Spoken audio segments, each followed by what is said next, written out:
I thought it'd be fun to kick off the year by retro-introducing the blog, for the benefit of innocent new readers, and crazy old ones as well. Continuing new readers, obviously, you are not crazy. It is everyone else who is crazy. Thanks for coming back in 2009. If you need a link to introduce your other crazy friends to you, this may be a good one. New Year readers, unfortunately, I'm lying. There is no such thing as a gentle introduction to you. It's like talking about a mild DMT trip. If it was mild, it wasn't DMT. You is a strange blog. Its goal is to cure your brain. We've all seen The Matrix. We know about red pills. Many claim to sell them. You can go, for example, to any bookstore and ask the guy behind the counter for some Noam Chomsky. What you'll get is blue pills soaked in red number 3. Since we provide the genuine article, yours is pretty much the anti-Chomsky. As a broad generalization, yours stance in any controversy will be the opposite of Chomsky's. Take one of our red pills, heck, split one in half, and you'll be in a completely different world. Like DMT, except that the DMT reality is prettier than your old reality. Yours is uglier. Also, DMT wears off. Alas, our genuine red pill is not ready for the mass market. It is the size of a golf ball, though nowhere near so smooth, and halfway down it splits in half and exposes a sodium metal core, which will sear your throat like a live coal. There will be scarring. What can we say?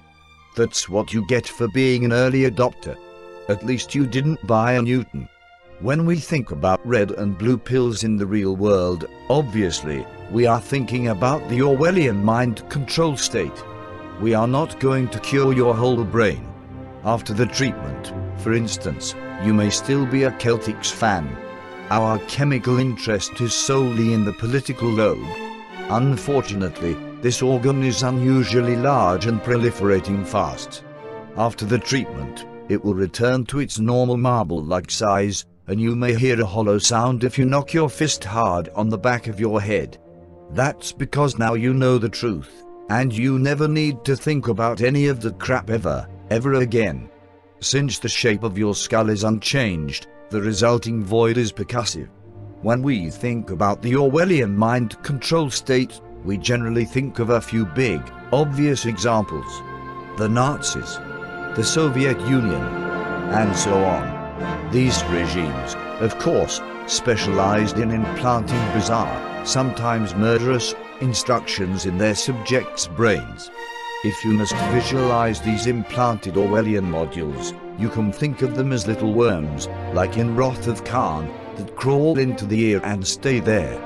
One imagines writing a letter to a dedicated nationalist socialist, explaining why he should expel his evil neural parasite and instead become a good liberal, signing it Das Future and mailing it through a time machine to 1938. Perhaps this could be the original red pill. Here at Yale we have many sinister devices, but a time machine is not one of them. Unfortunately, you do not live in Nazi Germany, the Soviet Union, or 1938. And even more fortunately, your democratic education has vaccinated you to perfection against the first, and to an adequate if unimpressive level against the second. And most fortunately of all, your government is nothing like either Nazi Germany or the Soviet Union. All good. But in 1938, 3 systems of government were contending for global supremacy. One of them is still around, yours. Anglo-American liberal democracy. Had military luck favored either of the others, nationalist socialism or Marxist-Leninism, we can also be sure that it would have discovered and reveled in its foes' every misdeed, and that it would have approached its own, if at all, tentatively and ambiguously. If only one can survive, at least 2 must be illegitimate and irredeemably criminal. And the survivor will certainly paint them as such. But suppose all 3 are irredeemably criminal. If the third is an Orwellian mind control state as well, its subjects are unlikely to regard it as such. It will certainly not prosecute itself. The third, Our third is very different from the other two. We must remember that American democracy is categorically distinct from National Socialism and the people's democracies in too many ways to count. Since there are too many ways to count, we will not bother counting them. We remain entitled to notice parallels. For instance, it is almost more aesthetic criticism than political or economic analysis, but to read Wolfgang Schivelbusch's 3 New Deals. But no number of categorical distinctions from the other two can alter our estimate of the third's criminality. There are as many ways to be a criminal as there are crimes. That we hang the murderer does not mean we must award a prize to the thief. That is, the assumption that, since the Third Reich was Orwellian, and Barack Obama is not Adolf Hitler, Washington must not be Orwellian, is completely fallacious. Socrates is a cat. Ribbentrop is not Socrates. Therefore, Ribbentrop is not a cat. Comparing the totalitarian dictatorships of the mid-20th century to the OECD democracies of the early 21st is like comparing a reptile to a mammal, a propeller plane to a jet plane, or a flashlight to a laser. We may learn something about the latter from the former, but we may not, and we are easily misled. But they are what we think of Orwell, and the association must be tackled first. Anyway, let's define this vague charge. What do we mean by Orwellian? I'd say a fair definition of an Orwellian government is one whose principle of public legitimacy, Moscow's political formula, if you care, is contradicted by an accurate perception of reality. In other words, the government is existentially dependent on systematic public deception.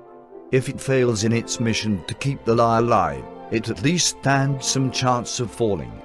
The basic premise of yours is that all the competing 20th century systems of government, including the Western democracies which came out on top and which rule us to this day, are best classified as Orwellian. They maintain their legitimacy by shaping public opinion. They shape public opinion by sculpting the information presented to the public. As part of that public, you peruse the world through a lens poured by your government. That is, you are PWNED. Thus the red pill, any stimulus or stimulant, pharmaceutical or literary, that fundamentally compromises said system of deception. That sounds very medical, but let's be clear, you are not taking our pill as a public service. At least with our present crude packaging, the remedy is not accessible to any politically significant percentage of citizens. Rather, you are dosing up because you'd rather be high. Despite the agony of ingestion, it's just too much fun to see your old reality from the outside. This, rather than society, is why you will return to your again and again. Seen from outside, the Western democracies are particularly elegant examples of Orwellian engineering. They function in the context of a free press and fair, contested elections. They operate no gulags. Not only has your never been bothered by the authorities, I have not received a single private communication that I would describe as in any sense unfriendly. So how on earth can the system be described as Orwellian? Easily. Of course, everyone describes it as Orwellian. Professor Chomsky, for one. But your gets the same result in a very different way. You now enter a journey from which your soul may not return. Don't say we didn't warn you. The back button is up and to the left. Like yourself the way you are, you might just want to press it. Okay. It's actually quite simple to demonstrate how you've been PWNED. Let's start the show with one of yours earliest Sith mind tricks. Jedi mind tricks are blue pills. Sith mind tricks are red pills. Suffice it to say that you've been exposed to a lot of anti-Sith propaganda. We'll start with a point of agreement.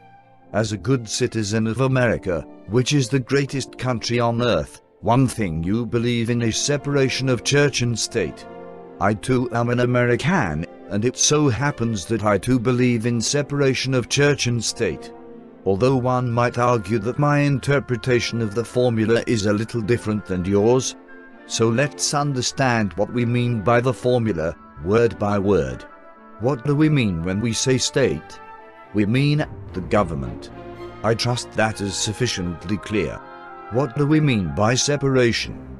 If A and B are separated, A has nothing to do with B. For example, whatever church and state are, if separated, they have as much to do with each other as the Albanian Gulf Federation and the Alaskan Alliance for Beef. That is, nothing. I think that's pretty clear. If the Alaska cattlemen can rent that course outside Eurasia, so can anyone else. Presumably, the opposite, bad if separation is good, would be union of church and state.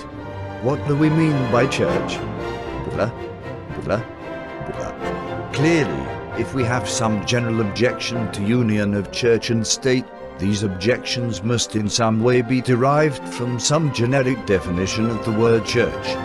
But when we use words like church, religion, etc., while it is very easy to think of examples, the Catholic Church, Islam, etc., etc., it is considerably more difficult to construct a description which includes all the examples and excludes all the non-examples. Of course, one may have a perfectly reasonable prejudice against the Pope, Muslims, etc., but if so, why not just say so? For example, it is very easy to include God or gods in one's definition of church. In that case, we throw out Buddhism, which is surely a legitimate religion. I assume your version of separation of church and state includes separation of Buddhism and state. Mine sure does. And what about Scientology? Shouldn't we have separation of Scientology and state? I'm guessing you'll sign up for this one as well. The question seems difficult. So let's procrastinate. For a straw definition of church, though, let's say a church is an organization or movement which specializes in telling people what to think. I would not inquire into this definition too closely, lest you ruin the suspense, but surely it fits Scientology, the Southern Baptists, Buddhism, etc. That's close enough for now. This definition of state, separation, and church gives us three interpretations of why separation of church and state is such a good idea.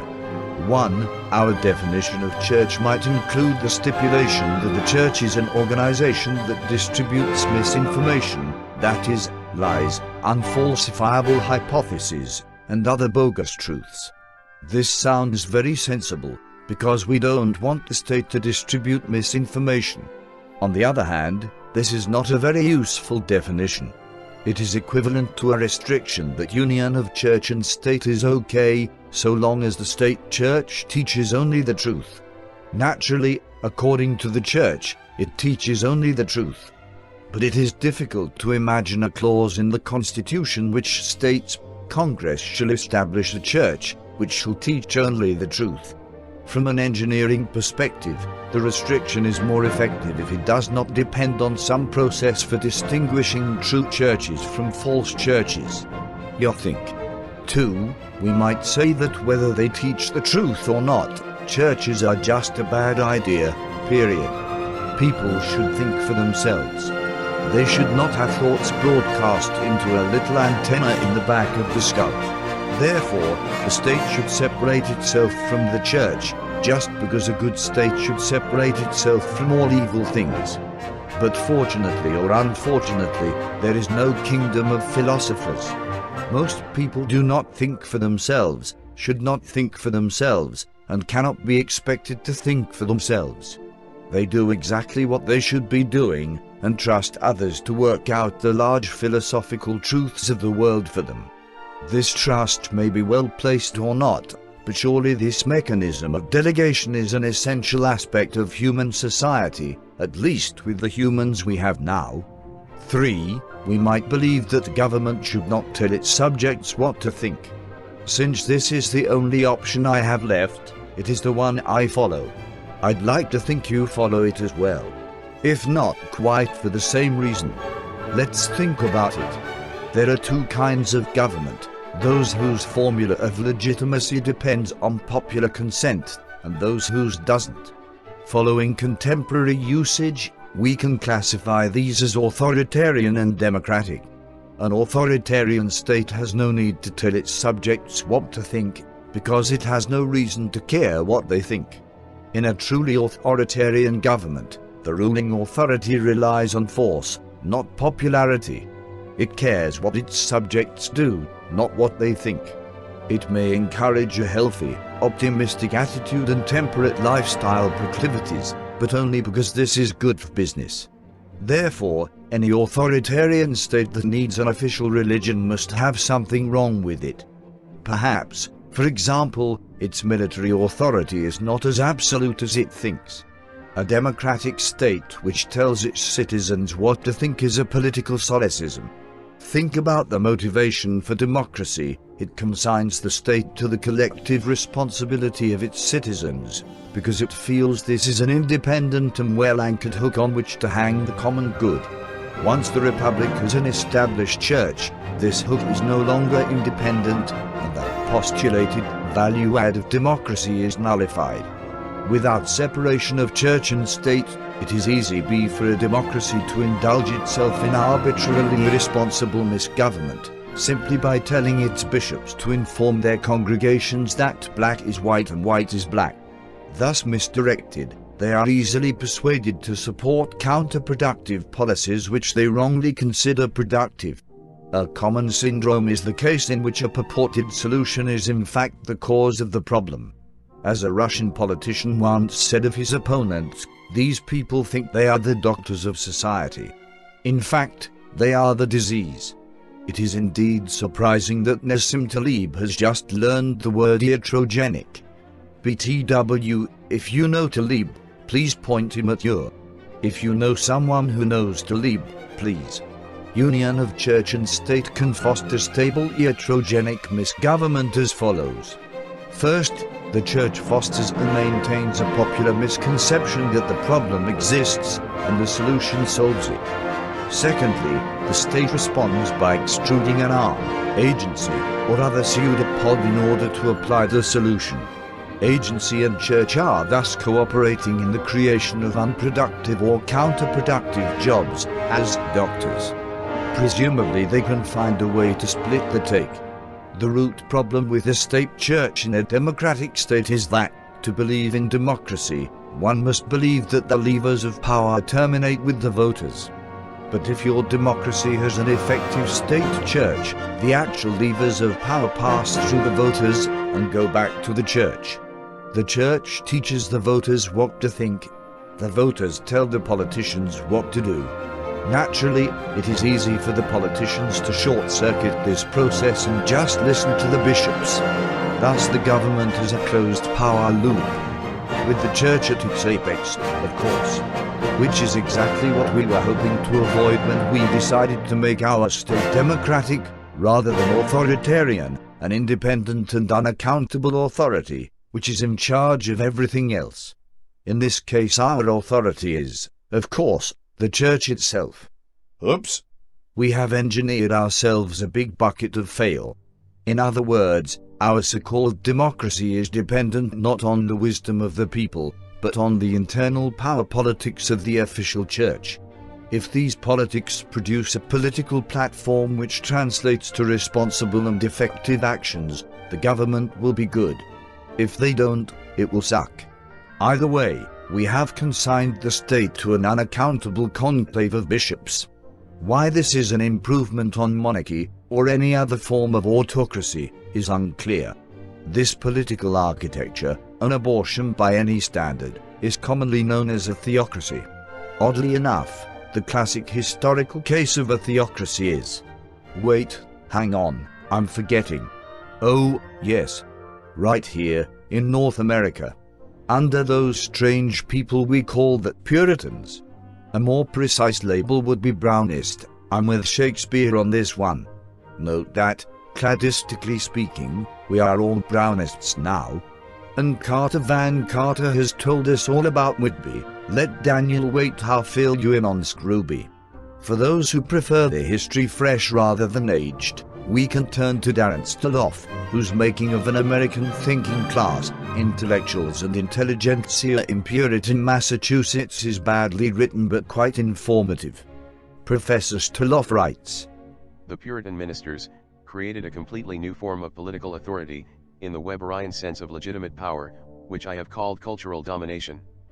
Cultural domination, as here conceived, requires four formal supports. First of all, like charismatic authority, it requires recognition in the form of ritual election or some similar mechanism of oath swearing or covenant signing. Fealty is sworn to the correct cultural formation, in this case Puritan biblicism, and the office holder is empowered only as the specially trained bearer and interpreter of that cultural tradition. The laity generally conceive of this high cultural training, whether centered around biblicism or some other intellectually legitimating principle like reason or rationality, as being endowed with an automatic efficacy that needs simply be applied to any problem to generate a univocal solution. The biblical truth is eternal and immutable, claimed Thomas Hooker, but the alteration grows, according to God's most just judgment, and their own deservings. Such belief gives rise to the second formal requirement, that officially authorized bearers of the cultural tradition must always agree in their public formulations or at least not disagree. If this condition is violated, the laity may come to see the cultural tradition as an amorphous collection of expressions or principles manipulated by mandarins for their own aggrandizement. The third requirement is that all public expression of the culturally able must be bestowed on these public acts, including forced attendance, titulary homage, and silent obedience. Finally, to ensure the stability of the entire system, unauthorized cultural expressions must be carefully monitored and severely suppressed when they contradict or threaten to desacralize the authorized formulas. The crafty Professor Stoloff, like all good historians, is trying to sneak a message about the present into his narrative of the past. Note that quibble, or some other intellectually legitimating principle like reason or rationality. Why would he say this? Professor Stoloff, who has clearly been reading too much H.P. Lovecraft, provides a clue in his introduction. How could an educated elite of ministers and magistrates, as I learned from Timothy Breen, hold such dominant power in a fledgling colonial settlement? Granted the deference normally accorded a university degree, these educated leaders lacked the large-scale property interests normally associated with a ruling stratum. What were the institutional arrangements and practices that facilitated this remarkable empowerment? Finally, why did this elite choose to use their power to impose an order on Massachusetts derived from academic theology? What did it mean that the Bay Colony was patterned after a high cultural theory? I sought the answer to these questions in the library of Miskatonic University. Two works in particular, Falconer's 3-volume Cryptomenesis Paid Facta, and Von Jun's strange Jonaspreklichen Kulten, confirmed my most unsettling hunches. Professional intellectuals and intelligentsia comprised a collective interest.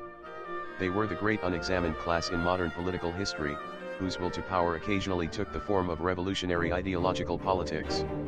I had a greater appreciation for the mad Arab Abdul al-Hazred's claim that the Puritan divines were the precursors of the Jacobins and the Bolsheviks. Professor Stoloff, we see, speaks elliptically but with great urgency. What, exactly, is his message to the initiated? How can we translate this dark prophecy into the plain, Saxon tongue? I'm afraid the proposition Professor Stoloff is hinting at is that we do have a state church. It just doesn't call itself that. By this simple twitch of the hips, like a receiver dodging a linear backup, it has faked your intellectual immune system off its feet. Not to worry. Our red pill is here to help. Like Professor Stoloff, I have constructed my definition of church as a trap. If you have been following along without suspicion, you are in the trap. Let us now close the lid. Notice that our definition of church has not invoked any of the typical attributes of religion. In particular, we have avoided any requirement that the doctrines of the church be either partially or entirely supernatural in nature. Think of Buddhism or Scientology, or, for that matter, Nazism or Bolshevism, or b. the structure of the church be in any way centrally organized. A Quaker theocracy is just as excluded as a Catholic theocracy, and once your church is united with the state, there is no shortage of structure. We have just said, a church is an organization or movement which tells people how to think. A broad definition, but it turns out to be perfectly adequate to validate our case for separation of church and state. And it contains all our test cases. There's just one problem. The definition is slightly too broad. It captures some cases which we obviously don't want to include. You see, under this definition, Harvard is a church. And we surely can't mean that there should be separation of Harvard and state. Yet somehow, this is the result the computer keeps giving us. Perhaps there is some mistake. We have stumbled, of course, into Professor Stoloff's definition. Unlike the Harvard of 1639, the Harvard of 2009 bases its authority not on the interpretation of Scripture, but on some other intellectually legitimating principle like reason or rationality. Everything else is the same. It could be, of course, that Harvard of 2009's application of reason or rationality is inherently accurate, that is, endowed with an automatic efficacy that need simply be applied to any problem to generate a univocal solution. Whether or not this is the case, many behave as if it were. But even if it is, all we are looking at is a condition we rejected earlier as unsatisfactory, a state church which teaches only the truth. Perhaps Harvard of 2009 teaches only the truth. And Harvard of 2010, 2020. We resigned the answer to the tempests of academic power politics. If this is transparent and accountable, so is mud. The basic security hole is this word, education. Education is defined as the inculcation of correct facts and good morals. Thus an institution which is educational and secular, such as Harvard, simply becomes a church which shall teach only the truth. Like the Puritans of old New England, in seeking to disestablish one state church, we have established another. It is also hard to argue that we enjoy separation of Harvard and state. Harvard is conventionally described as a private university. This term is strictly nominal. Vast streams of cash flow from the taxpayer's pocket into Harvard's, as they do not flow to, say, the Vatican. And we can see easily that Harvard is attached to something, because the perspective of Harvard in 2009, while wildly different from the perspective of Harvard in 1959, is not in any way different from the perspective of Stanford in 2009. If a shared attachment to Uncle Sam isn't what keeps Harvard and Stanford on the same page, what is? It's not football. Except for a few unimportant institutions of non-mainstream religious affiliation, we simply do not see multiple, divergent, competing schools of thought within the American university system. The whole vast archipelago, though evenly speckled with assaulting of contrarians, displays no factional structure whatsoever. It seems almost perfectly synchronized. There are two explanations for this synchronization. One, Harvard and Stanford are synchronized because they both arrive at the same truth. I am willing to conceive this for, say, chemistry. When it comes to, say, African American studies, I am not quite so sure. Are you? Surely it is arguable that the latter is a legitimate area of inquiry. But surely it is arguable that it is not. So how is it, exactly, that Harvard, Stanford, and everyone else gets the same answer? I'm afraid the only logical alternative, however awful and unimaginable, is the conclusion that Harvard and Stanford are synchronized because both are emeralds attached, in some unthinkable way, to some great, invisible predator of the deep, perhaps even Tulu himself. Certainly, the synchronization is not coordinated by any human hierarchical authority. Yes, there are accreditation agencies, but a Harvard or a Stanford could easily fight them. The system may be Orwellian, but it has no go-bells. It produces glitch tongue without a Gestapo. It has a party line without a party. A neat trick. We of the Sith would certainly like to understand it. And we are again reminded of the half-mad words of the late Professor Stoloff. Officially authorized bearers of the cultural tradition must always agree in their public formulations or at least not disagree. If this condition is violated, the laity may come to see the cultural tradition as an amorphous collection of expressions or principles manipulated by mandarins for their own aggrandizement. But if Harvard in 2009 fits this description, how exactly is said agreement enforced? If you've ever met any of the officially authorized bearers, you know that the last thing they think of themselves as being is officially authorized bearers. And it is one thing to say they must always agree, another to make them do so. No one does. And yet, they agree. Their views change over time, and they all change in the same direction, at the same rate. There is a strange self-organizing quality about this design. Does the American university system's maintenance of broad unanimity, despite the clear absence of anything like a coordinating executive authority, make it seem less creepy to you? Or more? I'm afraid I'll have to go with more on this one. Moreover, If we broaden our focus from the university system to the entire system of education, from grade schools to journalism, we see this effect again and again. What, exactly, is the mainstream media? If we accept the ecclesiastical metaphor, the newspaper is a perfect analogue of the church proper.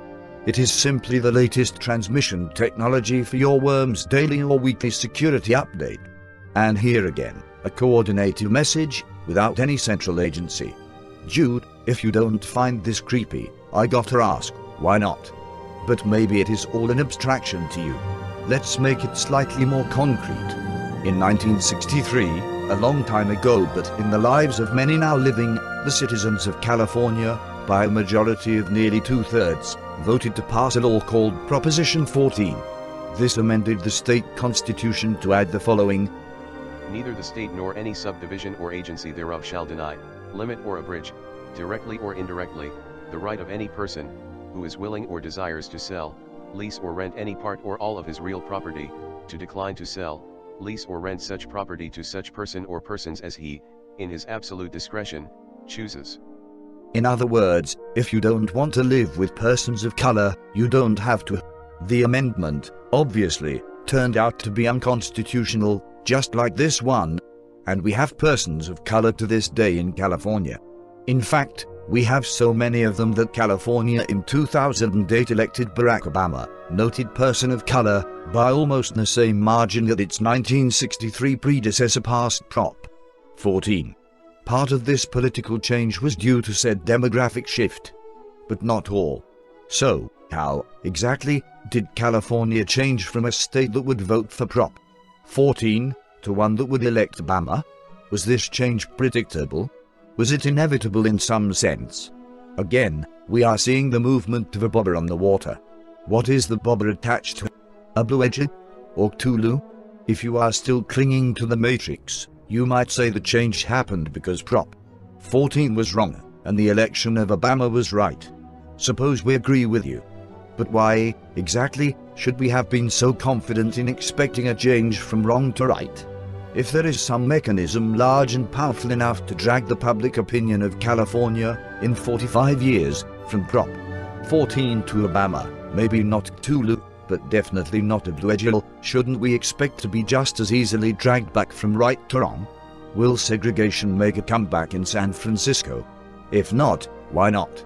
Whatever our Cthulhu may be, it is interesting to note that there is an algorithm for predicting the movement of the bobber. On a number of subjects, not just segregation, I note that the public opinion of California in 2008 is quite similar to the public opinion of Stanford in 1963. This is easy to explain. In post-1945 America, the source of all new ideas is the university. Ideas check out of the university, but they hardly ever check in. Thence, they flow outward to the other arms of the educational system as a whole, the mainstream media and the public schools. Eventually they become our old friend, public opinion. This process is slow, happening on a generational scale, and thus the 45-year lag. Thus whatever coordinates the university system coordinates the state, through the transmission device of public opinion. Naturally, since this is 100% effective, the state does not have to wait for the transmission to complete. It can act in advance of a complete response, as in this case the Supreme Court did in 1967, and synchronize directly with the universities. This relationship, whose widespread practice in the United States dates to 1933, is known as public policy. Essentially, for everything your government does, there is a university department full of professors who can, and do, tell it what to do. Civil servants and congressional staffers follow the technical lead of the universities. The residual Democratic branch of Washington, the White House, can sometimes push back feebly, but only with great difficulty. What's neat is that because of our Army's great success in the early 1940s, the governments of other countries respond to American public policy as well. The synchronization is international. Some of America's little friends overseas, such as Britain, have universities in the second rank. But there is only one global post-war academic system, the American one, and all top-tier universities are in the United States. The con by which policies devised by this system are passed off as global, transcending mere nationality, is sometimes called transnationalism.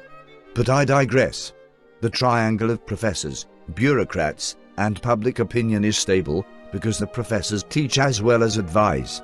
Of course, there is a time lag. The system experiences some strain, but it will stay together so long as the polarity does not randomly reverse, that is, because Tulu decides to suddenly swim right rather than left. But no. Tulu may swim slowly, but he only swims left. Isn't that interesting?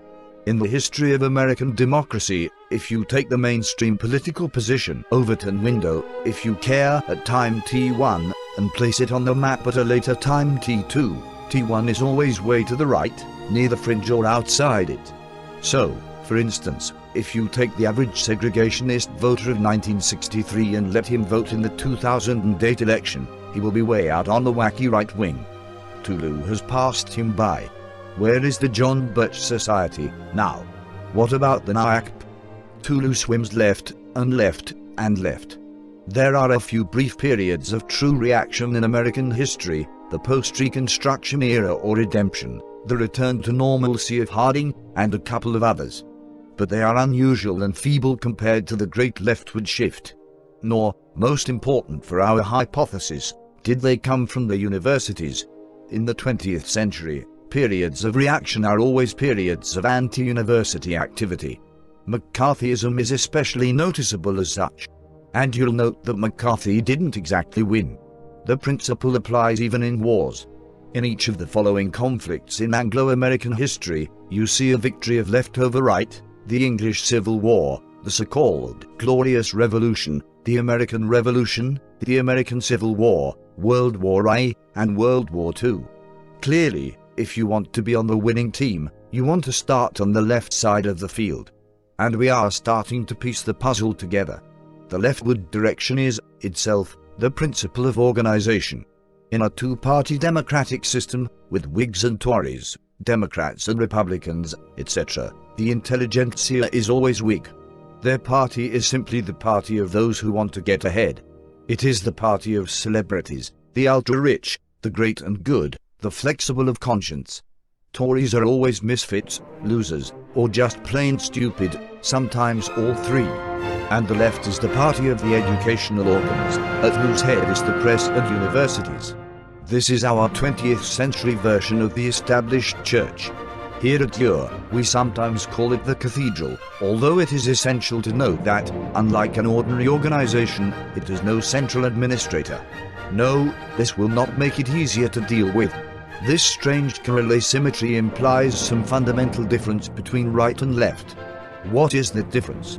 What does it even mean to be left rather than right? How can an entire system of independent thinkers and institutions, without any central coordinating agency, recognize that everyone should go left rather than right? First, we need to define left and right. In my opinion, obviously a controversial one, the explanation for this mysterious asymmetric dimension is easy. It is political entropy. Right represents peace, order and security. Left represents war, anarchy and crime. Because values are inherently subjective, it is possible to argue that left can be good and right can be bad. For example, you can say that the Civil War was good, the North needed to conquer the South and free the slaves. On the other hand, it is also quite easy to construct a very clean value system in which order is simply good and chaos is simply evil. I have chosen this path. It leaves quite a capacious cavity in the back of my skull and allows me to call myself reactionary. To you, perhaps, it is the dark side. But this is only because the treatment is not yet complete. Whatever you make of the left-right axis, you have to admit that there exists some force which has been pulling the Anglo-American political system leftward for at least the last 3 centuries. Whatever this unfathomable stellar emanation may be, it has gotten us from the Chirorts to Barack Obama. Personally, I would like a refund. But that's just me. It is time to understand this force. My theory is that what we're looking at is the attraction of power itself. The left attracts a natural coalition because it always attracts those whose only interest is in the pure thrill of domination. Most will join them through peer pressure alone, leaving only the misfits. Let's look. for a minute, at the minds of the people who hold these positions of power. Your R1 professors, your Times reporters, and so on. These are, of course, very competitive jobs, and only a tiny minority of the people who want them and are capable of doing them will get to have them. They have certainly worked very hard to get where they are, and they perceive that effort as one made in the interest of humanity at large. I think the salaries at this level are reasonable, but it is not money that makes people want these jobs. It is power, which brings with it status. I define power as personal influence over important events. I don't know of any other definition. One of the key reasons that intellectuals are fascinated by disorder, in my opinion, is the fact that disorder is an extreme case of complexity. And as you make the structure of authority in an organization more complex, more informal, or both, as you fragment it, eliminating hierarchical execution structures under which one individual decides and is responsible for the result, and replacing them with highly fragmented, highly consensual, and highly process-oriented structures in which 10, 20 or 100 people can truthfully claim to have contributed to the outcome, you increase the amount of power, status, patronage, and employment produced. Of course, you also make the organization less efficient and effective, and you make working in it a lot less fun for everyone. You have gone from startup to Dilbert. This is Brezhnevian sclerosis, the fatal disease of organizations in a highly regulated environment. All work is guided by some systematic process, in which each rule was contributed by someone whose importance was a function of how many rules he added. In the future, we will all work for the government. Individually, this is the last thing your average intellectual wants to do, but it is the direction in which his collective acts are pushing us. In short, intellectuals cluster to the left, generally adopting as a social norm the principle of posteia nemis a gauche, posteia mais a droite, because like everyone else they are drawn to power. The left is chaos and anarchy, and the more anarchy you have, the more power there is to go around. The more orderly a system is, the fewer people get to issue orders. The same asymmetry is why corporations and the military, whose system of hierarchical executive authority is inherently orderly, cluster to the right. Once the cluster exists, however, it works by any means necessary. The reverence of anarchy is a mindset in which an essentially Machiavellian, tribal model of power flourishes. To the bishops of the cathedral, anything that strengthens their influence is a good thing, and vice versa. The analysis is completely reflexive, far below the conscious level. Consider this comparison of the coverage between the regime of Pinochet and that of Castro. Despite atrocities that are comparable at most, not to mention a much better record in providing responsible and effective government, Pinochet receives the full-out 2-minute hate, whereas the treatment of Castro tends to have, at most, a gentle and wistful disapproval. This is because Pinochet's regime was something completely alien to the American intellectual, whereas the relationship between Puritan divines and Bolshevism being exactly as the mad Arab, Abdul al-Hayed, says, Castro's regime was something much more understandable. If you sketch the relative weights of the social networks connecting Pinochet to the cathedral versus Castro to the cathedral, you are comparing a thread to a bicep. We also see the nature of the blue pill here. After completing the your treatment, it is interesting to go back and read your Chomsky. What you will see is that Chomsky is, in every case, demanding that all political power be in the hands of the cathedral. The American system is very large and complex, and this is certainly not the case. The least exception or, God forbid, reversal, and Chomsky is in on the case, deploying the old principle of this animal is very dangerous. When attacked, it defends itself. The progressive is always the underdog in his own mind. Yet, in objective reality, he always seems to win in the end.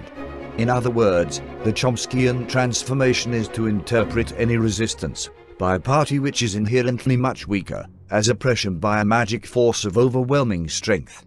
For example, we can ask, which set of individuals exerts more influence over American journalists? American professors, or American CEOs? American diplomats, or American generals? In both cases, the answer is clearly the former.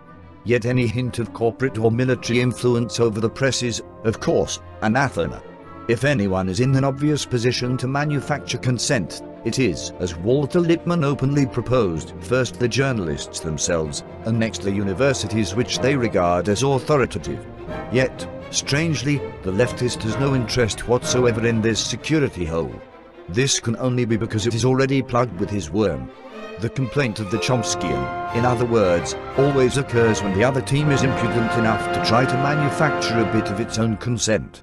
Hence, the blue pill. And there is another card I've been holding back on.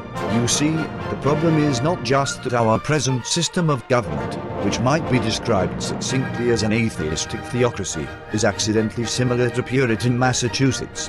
As anatomists put it, these structures are not just analogous. They are homologous. This architecture of government, theocracy secured through democratic means, is a single continuous thread in American history. An excellent historical description of this continuity is George McKenna's Puritan Origins of American Patriotism, that gets a little confused in the 20th century, but this is to be expected. However, as a demonstration, I am particularly partial to one particular primary source, this article from 1942, which I found somehow in Time magazine's wonderful free archive. The nice thing about reading a primary source from 1942 is that you are assured of its credentials, unless of course someone has hacked Time's archive.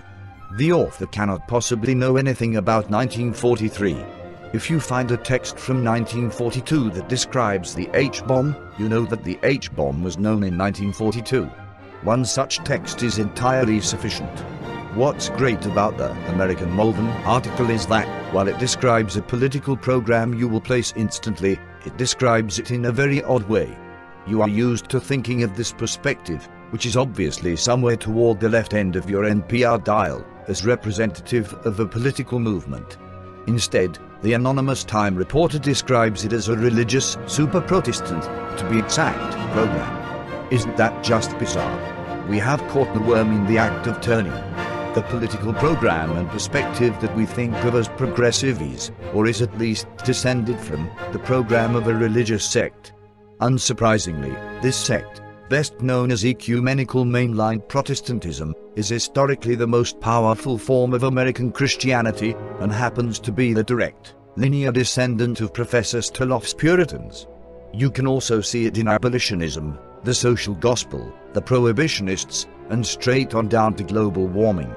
The mindset never changes. For a brief snapshot of where it is today, try this article. Note that Congregationalist and Puritan are basically synonyms, and American Unitarianism is a spin-off of Congregationalism. Of course, these belief systems have evolved since the time when these labels meant anything. Since the 1960s they have merged into one warm, mushy, NPR-flavored whole, which we here at Your sometimes refer to as universalism. Michael Lerner is perhaps the ultimate universalist. Thus we see the whole, awful picture merge together. It is Tulu. We don't just live in something vaguely like a Puritan theocracy. We live in an actual, genuine, functioning if hardly healthy, 21st century Puritan theocracy. What this means is that you can trust hardly any of your beliefs. You were educated by this system, which purports to be a truth machine but is clearly nothing of the sort.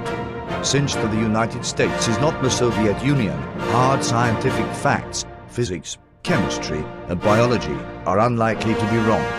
But the Soviet Union actually did pretty well with hard science. Other than that, you have no rational reason to trust anything coming out of the cathedral, that is, the universities and press. You have no more reason to trust these institutions than you have to trust, say, the Vatican. In fact, they are motivated to mislead you in ways that the Vatican is not, because the Vatican does not have deep, murky, and self-serving connections in the Washington bureaucracy. They claim to be truth machines. Why wouldn't they? The cathedral, with its informal union of church and state, is positioned perfectly. It has all the advantages of being a formal arm of government, and none of the disadvantages. Because it formulates public policy, it is best considered our ultimate governing organ, but it certainly bears no responsibility for the success or failure of said policy. Moreover, it gets to program the little worm that is inserted in everyone's head, beginning at the age of 5 and going all the way through grade school. Worst of all, this system is not a new one. It dates at least to FDR. Nor was the pre-FDR system of government in the United States particularly savory. Nor was the one before that, etc. If you want to be completely disillusioned with mythic American, I recommend Peter Oliver. It is certainly interesting to know that, ultimately, the reason the Star-Spangled Banner waves o'er the home of the free and the land of the brave is that James O'Shea's father was not given a job. So it is no use deciding that the solution is to be a conservative. It is wonderful that you've gotten past progressivism, but you still need the red pill. The problem is much, much older and deeper than you think. I once teased the infamous Larry Auster, proprietor of View from the Right, the web's most thoughtful hardline conservative, that his blog should be called VFR 1960, because he sides with the right in every conflict after 1960. Before 1960, however, VFR could be accurately renamed View from the Left. Larry, bless his soul, didn't like that at all. But it still happens to be true. This is slightly daunting. But only slightly. We have not even gotten to the active ingredient in our red pill yet, certainly not the awful sodium core. We have presented an alternate picture of reality, in which you live not in the free, post-Orwellian world, but in an Orwellian mind control state which is a nasty, nasty hangover from the old, weird past. To verify this conviction, however, we need to catch this mind control state in the act of actually controlling our minds. Therefore, since we cannot trust our existing beliefs, we need to look at the areas in which our universalist educations may have caused us to misperceive reality, reassess our beliefs, and compare the reassessment to the orthodox or received truth. If we see discrepancies, we confirm the Orwellian interpretation.